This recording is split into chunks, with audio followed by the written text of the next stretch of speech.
우리 몸에 반드시 필요한 단백질 똑똑하게 섭취하는 방법을 알려드리도록 하겠습니다. 건강부자 서재걸 박사님과 함께하겠습니다. 안녕하세요. 네, 안녕하세요. 의학박사 서재걸입니다.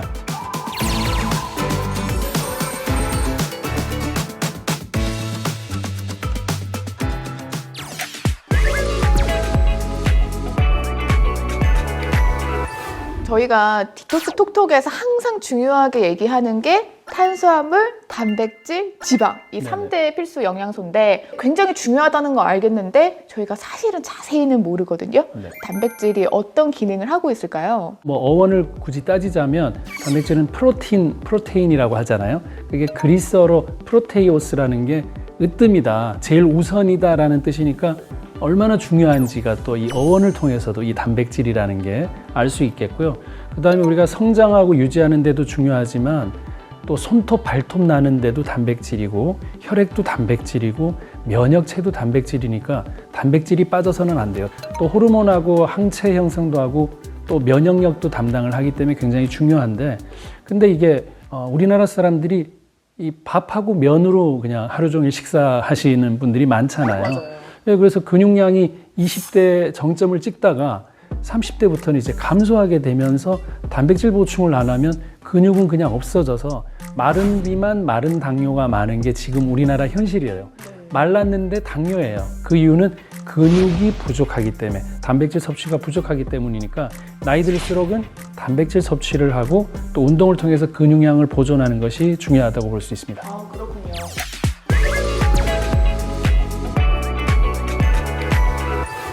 네, 박사님, 어떤 단백질을 먹어야 할까요? 네, 근데 단백질도 두 종류인데 하나는 식물성 단백질, 하나는 동물성 단백질이에요. 그러니까 뭐 소고기, 돼지고기, 뭐 달걀하고 치즈, 우유 같은 거는 당연히 동물에서 나왔으니까 동물성 단백질이라고 볼 수 있고 흔히 알려져 있는 콩이나 곡물 같은 경우는 우리가 밥으로 먹고 있다라는 그 식물도 식물성 단백질이 들어 있습니다. 그래서 골고루 먹어야 된다는 말이 맞는데 그 이유가 같은 양이어도 동물성 단백질은 식물성 단백질에 비해서 아무래도 포화지방을 좀 더 포함하고 있습니다. 그래서 그걸 좀 주의해야 되겠고요.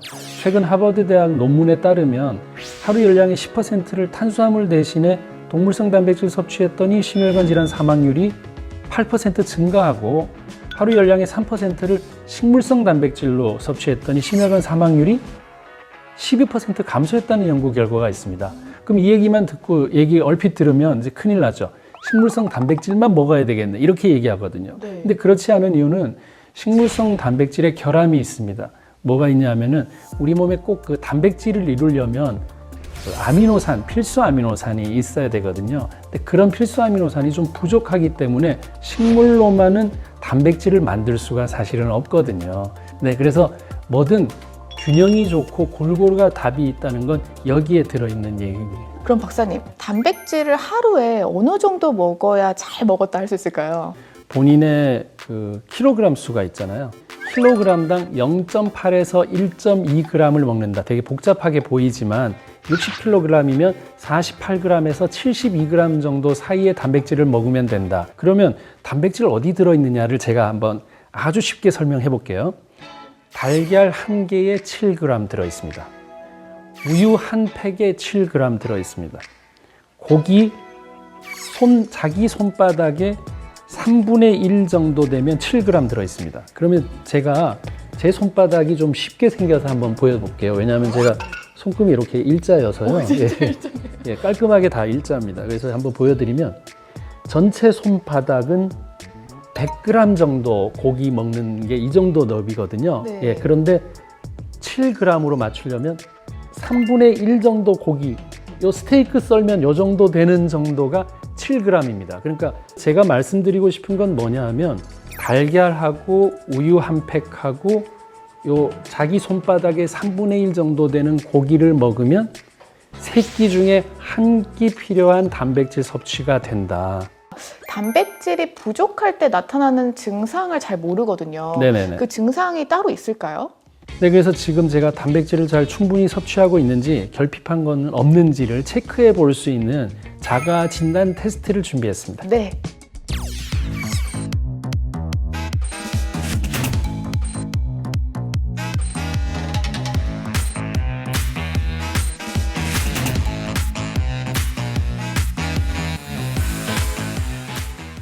네, 2개 이상이면은 단백질 부족을 일단 의심을 해봐야 됩니다.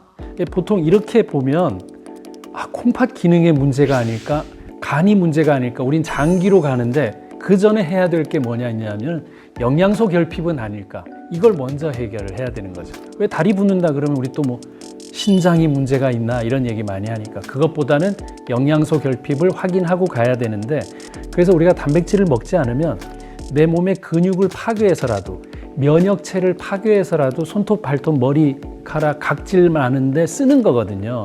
그래서 그 재료가 너무 없을 때부터 손톱이 부러지기 시작하기 때문에 내 몸에서 끌어다가 쓸 단백질도 이제는 부족하다는 뜻이에요. 이게 그냥 나오는 증상은 사실 아니거든요.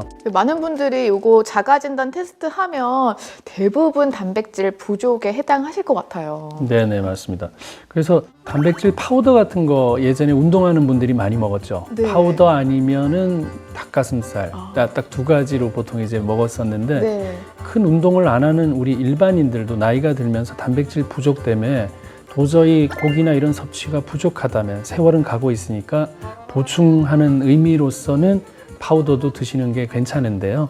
다만 식사에서 전혀 단백질원이 없는데 파우더로만 채우고 있다면 문제가 될 수 있고, 그리고 파우더 단백질이라고 주장을 하고 있으면서 실제 당분이 많이 들어있는 주스 형태도 있기 때문에 그건 또 피하셔야지 되겠고, 이것만 너무 많이 먹어서 고함량의 단백질 섭취를 만약에 하게 되면 역시 만성 콩팥병 있는 분들한테는 굉장히 부담이 클 수 있습니다. 신부전 있는 사람은 말할 것도 없고요. 네, 그래서 이런 것들은 또 통풍 있는 환자도 문제를 일으킬 수 있으니까 고단백질에 대한 부분, 함량이 높은 것들은 되게 주의를 해야 되니까 아주 적정량만 드시는 게 좋겠습니다.